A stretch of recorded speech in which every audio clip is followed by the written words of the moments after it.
The night she was turned out was the kind of night that made a soul feel older than its bones, the prairie wind dragging its knuckles across the earth and moaning like something wounded that could not die. And she stood barefoot on the hard-packed dirt with her small bundle clutched to her chest, while the lantern light from the house behind her flickered and went dark, as if the world itself had decided she was no longer worth seeing. And in that moment, when the door shut and the latch caught, with a sound that felt final as a coffin nail, she understood something that would stay with her longer than hunger or cold ever could, which was that love in this land was often conditional and mercy rarer than rain in August. And her name was Eliza Crow, and she was 18 years old with nowhere to go but the black, endless stretch of land that did not care whether she lived or died. And she walked, because standing still would have meant listening to her own heart break itself apart inside. Her ribs, and each step away from the only home she had ever known, felt like peeling skin from bone. Yet she did not cry because tears felt like a luxury for people who still believed someone might come after them. And she did not look back because looking back would have given the past a power it no longer deserved. And by the time dawn crept up behind the hills like a thief too tired to run, her feet were torn and bleeding, and her breath came in shallow pulls that scraped her throat raw. And that was when she saw the grain silo rising out of the earth like a rusted monument to hope that had been abandoned halfway through, believing in itself, tall and round and scarred by years of wind and neglect, standing alone at the edge of what would one day become a town, but was now just a scattering of rough buildings and half-dug dreams. And she felt drawn to it, not because it promised safety, but because it promised solitude. And solitude felt like the only thing that could not betray her.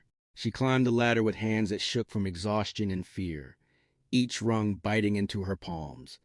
And when she pulled herself through the narrow opening and dropped into the hollow belly of the silo, the smell of old grain and mouse droppings and iron wrapped around her like a truth she could accept, and she curled against the curved wall and slept the kind of sleep that comes from having nothing left to lose, a sleep that was deep and dark and dreamless. And when she woke, the sun was high, and the heat inside the silo pressed against her skin until sweat traced slow paths down her back, and she realized she was still alive. And that realization brought with it a strange, fragile anger that whispered she had survived the night and could survive another and maybe all the ones that followed. Days turned into weeks without ceremony, marked only by the way the light shifted through the cracks in the metal and the way her body learned new hungers and new strengths. And she scavenged what she could, stealing moments to fill her pockets with dropped grain, gnawing on roots and trapping small animals with crude snares.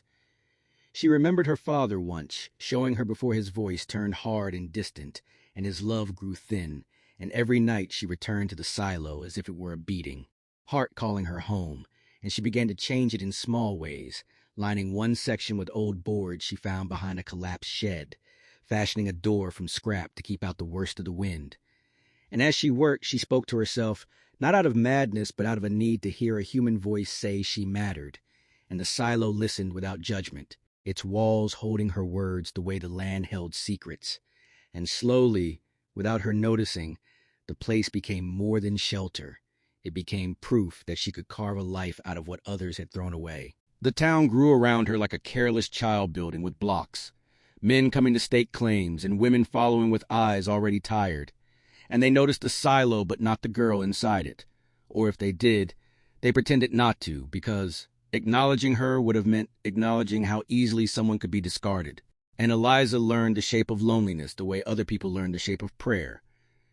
And yet there were moments when she felt something like peace, sitting atop the silo at dusk with the world spread out beneath her, the sky bleeding red and gold as if the day itself were being sacrificed for the promise of another. And she wondered if this was what destiny felt like when it had no one left to argue with. Then came the drought, slow and cruel, the land cracking open as if trying to spit out the seeds it could no longer feed, and the town's well turned sour and shallow, and desperation settled in like a sickness you could smell on people before you saw it in their eyes.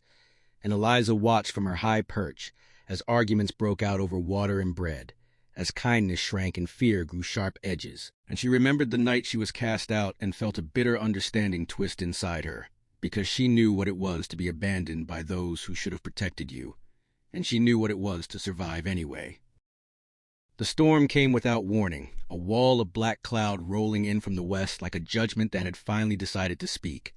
and the wind howled through the town, tearing at roofs and throwing sand and debris into the air until breathing felt like swallowing knives. And the first scream cut through the chaos thin and high and full of terror, and Eliza did not think. She moved, throwing open the makeshift door and shouting into the storm with a voice she did not know she possessed. And one by one, shapes emerged from the darkness, people running blind and desperate.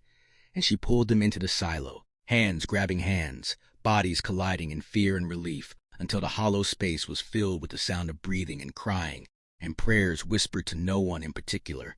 And as the storm raged outside like it meant to scour the world clean, Eliza stood at the center of it all. A girl who had been unwanted, now holding a town together by the strength of her will. And in that moment, she felt something dangerous bloom in her chest. Something like purpose. Something like love for people who had never loved her back. When the storm finally broke and the sun rose over a landscape stripped raw and shaking, the town looked to the silo with a new kind of reverence. And eyes followed Eliza as she stepped out into the light, her face drawn and her hands raw.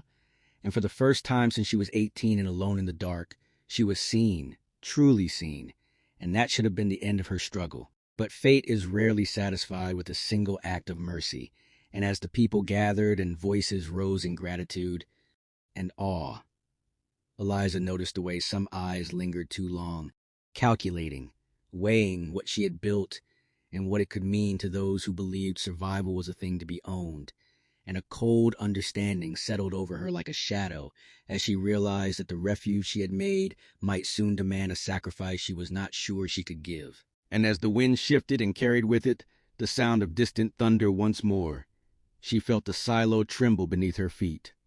Not from the storm, but from the weight of what was coming next.